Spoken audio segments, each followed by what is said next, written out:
దుమ్ము ధూళి పూలు పుప్పొడి కాలుష్యం చల్లటి వాతావరణం ఇవన్నీ చూడ్డానికి ఏమంత ప్రమాదకరమైనవి కావు. కానీ మనలో కొంతమందికి ఇవే ప్రధాన శత్రువులు. ఇవి తగులుతూనే శరీరం అంతా తీవ్రమైన ఎలర్జీ మొదలవుతుంది. ఇవే కాదు, పెంపుడు జంతువుల బొచ్చు, సౌందర్య సాధనాలు, కొన్ని రకాల వాసనలు, రసాయనాలు, పాత పుస్తకాలు, ఇలా ఎలర్జీ కారకాల జాబితా పెద్దగానే ఉంటుంది. ఎలర్జీ మూలంగా చర్మం, కళ్ళు, ముక్కు, గొంతు ఇలా అన్ని శరీర భాగాల్లోనూ బాధలు కనిపిస్తుంటాయి. దురదలు, దద్దుర్లతో నిత్య జీవితాన్ని దుర్భరంగా మార్చే ఎలర్జీ బాధలకు ఆయుర్వేద వైద్యం చెబుతున్న చికిత్సలు, పరిష్కార మార్గాల గురించి ఇప్పుడు తెలుసుకుందాం.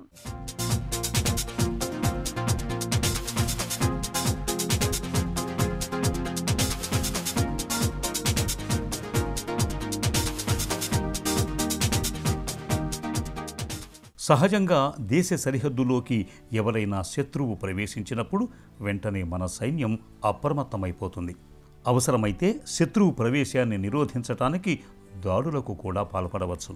ఈ క్రమంలో కొంత నష్టం కూడా వాటిల్లే ప్రమాదం ఉంటుంది. అచ్చంగా ఇలాగే మన శరీరంలోకి ఏదైనా శత్రువు ప్రవేశించాలని చూస్తే రోగ నిరోధక వ్యవస్థ కూడా ఇలాగే అడ్డుకుంటుంది. ఈ క్రమంలో ఏర్పడే ఇబ్బందిని మనం ఎలర్జీ అంటాం. ఈ ఎలర్జీ దద్దుర్లు, కళ్ళల్లో నీళ్లు కారటం, తుమ్ములు రావటం, బొబ్బల్లాగా రావటం, చర్మం ఎర్రగా కందిపోవటం ఇలా రకరకాల రూపాల్లో కనిపించవచ్చు. ఈ ఎలర్జీలకు కారణం మనం తినే ఆహారం కావచ్చు, వాతావరణ మార్పులు కావచ్చు, మనం వాడే మందులు కావచ్చు, పుప్పొడి రేణువులు కావచ్చు, కొన్ని రకాల కీటకాలు, పెంపుడు జంతువులు కావచ్చు, చివరికి మనం వాడే ఆభరణాల మూలంగా కూడా ఎలర్జీలు కనిపిస్తూ ఉంటాయి. అర్టికేరియా ర్యాష్, దీన్ని ఆయుర్వేదంలో శీతపిత్తం అని చెప్పడం జరిగింది. దీన్ని ఒక వ్యాధిగా చెప్పడం జరిగింది. అయితే ఇది ఒక ఆటోఇమ్యూన్ ప్రాబ్లం అవ్వచ్చు, లేకపోతే ఫుడ్ ఎలర్జీ అవ్వచ్చు, చాలా రకాలైన విధాలుగా చెప్పడం జరిగింది. అయితే దీన్ని ఆధునికంగా అర్టికేరియా ర్యాష్ అని కూడా చెప్తూ ఉంటారు, లేదా అంటే ఎలర్జిక్ డెర్మటైటిస్ అంటారు. అయితే ఇది సూపర్ఫిషియల్గా ఒకలాగా ఉంటుంది, డీప్గా వస్తే ఒకలాగా ఉంటుంది. సూపర్ఫిషియల్గా వచ్చినప్పుడు సుమారు ఒక 3-4 గంటల్లో తగ్గిపోతుంది. అంటే ఒక కుట్టినప్పుడు కాస్త ఏదైనా కుట్టినప్పుడు కానీ, ఏదైనా టచ్ చేసినప్పుడు కానీ, ఏదైనా తిన్నప్పుడు కానీ వస్తే కనుక అది ఒక దద్దుర్లాగా వస్తుంది. వచ్చినప్పుడు ఆ దద్దురు కొంతసేపు ఉన్నాక తర్వాత దానికదే తగ్గిపోతుంది 4-5 గంటల్లో. కొన్ని సందర్భాల్లో అది చాలా తీవ్రంగా ఉంటుంది. అంటే ఒక్కొక్కసారి అది ప్రాణాంతకం కూడా అవుతుంది. కొన్ని రకాలైన డ్రగ్ రియాక్షన్స్, కొన్ని ఇంజెక్షన్ తీసుకున్నప్పుడు, కొన్ని మందులు తిన్నప్పుడు.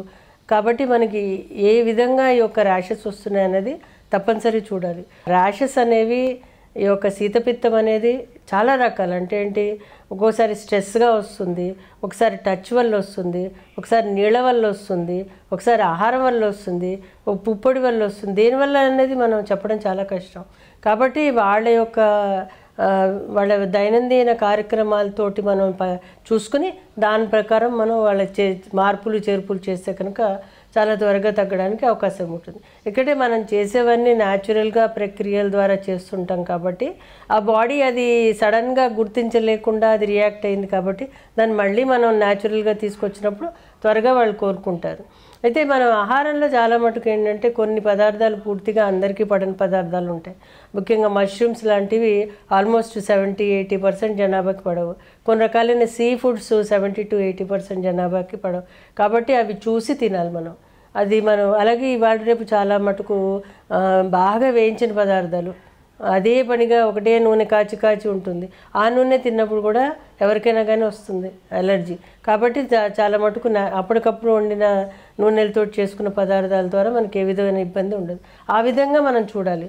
మనలో చాలా మందికి తినే పదార్థాలకు సంబంధించిన ఎలర్జీలు కనిపిస్తూ ఉంటాయి. వంకాయ పడదని, గోంగూర పడదని, పాలు, గుడ్డు, చేపలు, పల్లీలు, బఠానీలు పడవని వాపోతూ ఉంటారు. ఇలాంటి ఎలర్జీ కలిగించే పదార్థాలు తిన్నప్పుడు చర్మం మీద దద్దులు రావటం, జ్వరం రావటం, ఆస్తమా పెరగటం, చర్మంపై ఎర్రగా కందిపోవటం, కొన్నిసార్లు గొంతులో వాపు వచ్చి శ్వాస తీసుకోవటం ఇబ్బంది అయిపోయి ప్రాణాల మీదకు కూడా రావచ్చు. ఏ ఆహారం వల్ల ఎలర్జీలు వస్తున్నాయో గమనించి వాటిని దూరంగా ఉంచటం శ్రేయస్కరం. ఒంట్లో వ్యాధి నిరోధకత బలంగా ఉంటే ఎలర్జీ బాధలు తగ్గుతాయి. వ్యాధి నిరోధకతను పెంచుకునేందుకు రోజువారీ ఆహారంలో తాజా పండ్లు, ఆకుకూరల్ని ఎక్కువగా తీసుకోవాలి. ఒక చెంచాడు అల్లపు రసానికి 1 చెంచాడు తేనెను కలిపి తీసుకుంటే ఎలర్జీ బాధలు ఇట్టే తగ్గిపోతాయి. ఎలర్జీలకు వాము కూడా బాగా పనిచేస్తుంది. వామును బాగా వేయించి పొడి చేసి పెట్టుకోండి. అన్నం తినేటప్పుడు తొలి ముద్దలో కొంచెం వాము పొడిని కలుపుకొని తినండి. ఎలర్జీలు క్రమంగా తగ్గుముఖం పడతాయి. చిట్కాల విషయానికి వచ్చేసరికి శీతపిత్తానికి చాలా రకాలైన చిట్కాలు ఉన్నాయి. ముఖ్యంగా బాహ్యంగా మనం అప్లై చేసుకునేవి అంటే సెన్సిటివ్ ఏరియాస్ అంటే ఫేస్ లాంటిది, అలాగే కొన్ని ఏరియాస్లో అత్యధికంగా ఉన్నప్పుడు వాళ్ళు కొన్ని కొబ్బరి నూనె లాంటిది, కోల్డ్ క్రీమ్ లాంటిది, అలాగే కలబంద లాంటిది ఇవన్నీ రాయడం ద్వారా మంచి గుణం ఉంటుంది.